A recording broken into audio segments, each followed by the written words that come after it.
I thought episode 5 was messy, but episode 6 took it to a whole different level.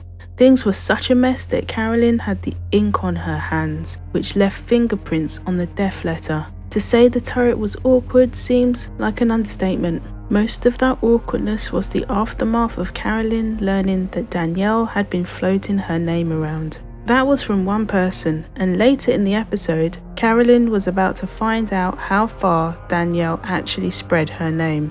The episode was titled A Dysfunctional Family, which was alluded to by the traitors themselves, and that certainly fit the bill. Something told me that the truce between the three was going to be short-lived.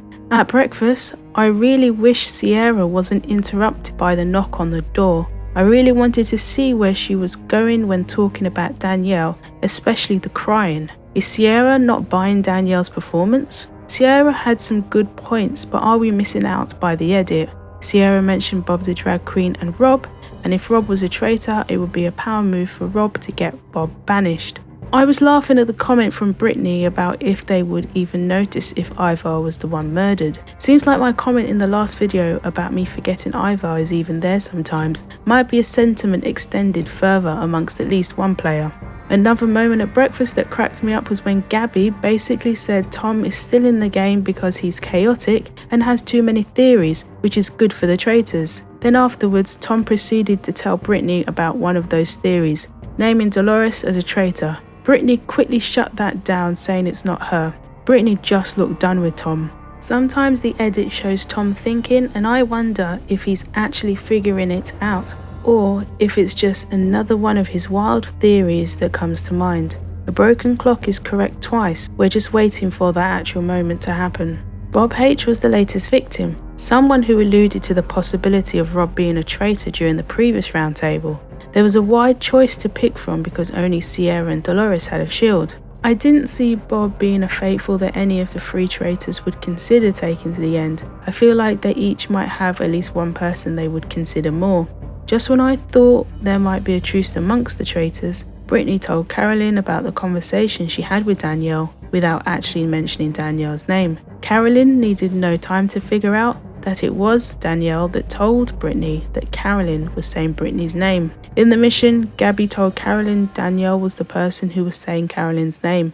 With two people clearly saying it, in Dylan and Gabby, and Brittany indirectly saying it, Carolyn was getting more and more incensed by Danielle's actions. Danielle said she was going to make it up to Carolyn, so I thought Danielle was going to be in damage control mode. The edit didn't show us anything other than Carolyn hearing more about what Danielle had done the previous day, raising her fury towards Danielle.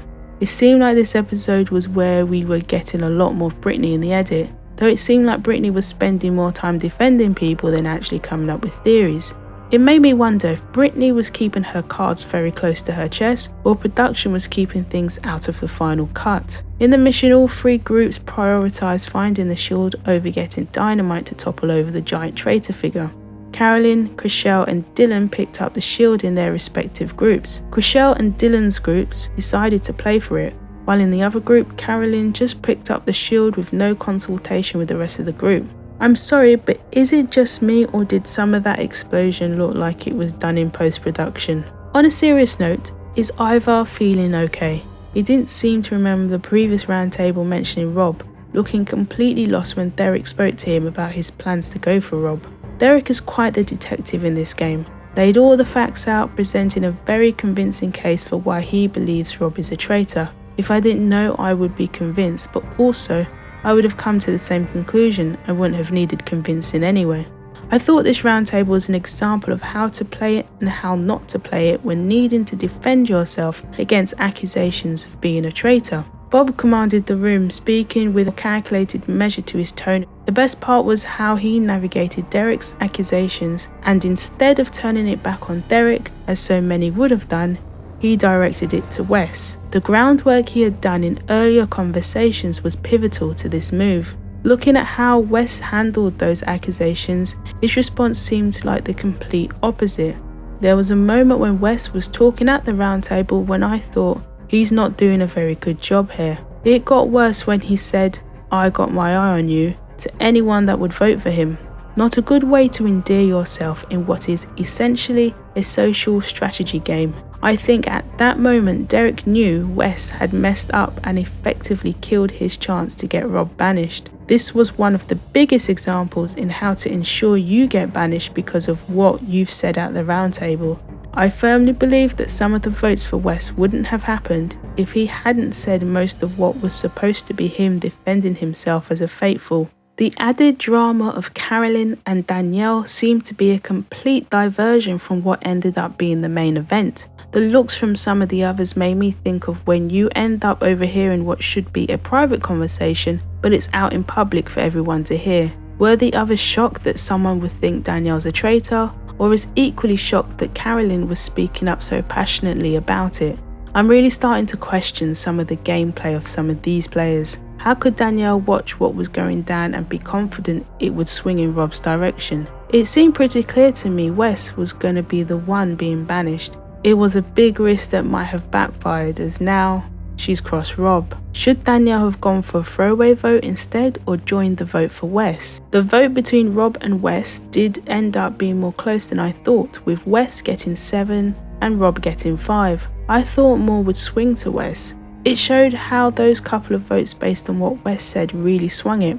There are certain times when I think some of the faithfuls are enthralled with Rob. This includes those that know about his gaming history. What happened to Sam going for Rob if he survived murder? The faithfuls either think Rob's faithful and want him to trust them enough to get to the end and share the money, think he's a traitor and want to keep him on side, or they have absolutely no clue. I don't know if it will come back her way again, but it seems like suspicion has died down against Sierra. This is both a good and bad thing. Good that it means she's less likely to be banished at the moment, but bad that the more unlikely she is to be banished, the more likely Sierra is to be murdered. Before the roundtable, Dolores said she'll hear what people have to say and vote along. With this thinking, I thought if Tom has heard this kind of thing, then even though wrong, can't blame him for thinking Dolores is a traitor. Dolores didn't go with the group and instead voted for Tom. I'm not surprised Derek now thinks Brittany is a traitor. Yes, he lied to her about going for Rob, but I don't blame him. Why would you tell one of the people that is defending Rob? I would be thinking Brittany is going to run straight to Rob with that information. The way she was telling Dylan how to vote at the roundtable is also another reason to suspect her. Is there a plan on her end that she actually has an inkling on who one or two of the traitors might be? So she's keeping them on side so they'll recruit her? The awkwardness in the turret was amped up on multiple levels. Adding fuel to the well-lit fire, Carolyn suggested going after Danielle. Rob must have been wondering what on earth was he having to deal with. He called it a disaster, and I would call it a very entertaining disaster. I've seen a dysfunctional set of traitors before, but this set has taken it way beyond the one I'm thinking of. This has been a goldmine of chaos and drama. With Carolyn's confrontation with Danielle at the roundtable, Rob could use that to his advantage to swing suspicion away from him and get both Carolyn and Danielle banished. I think it would be a good move to make if one is most likely to be believed. Rob could then recruit someone he can trust more, or at least until he no longer needs them.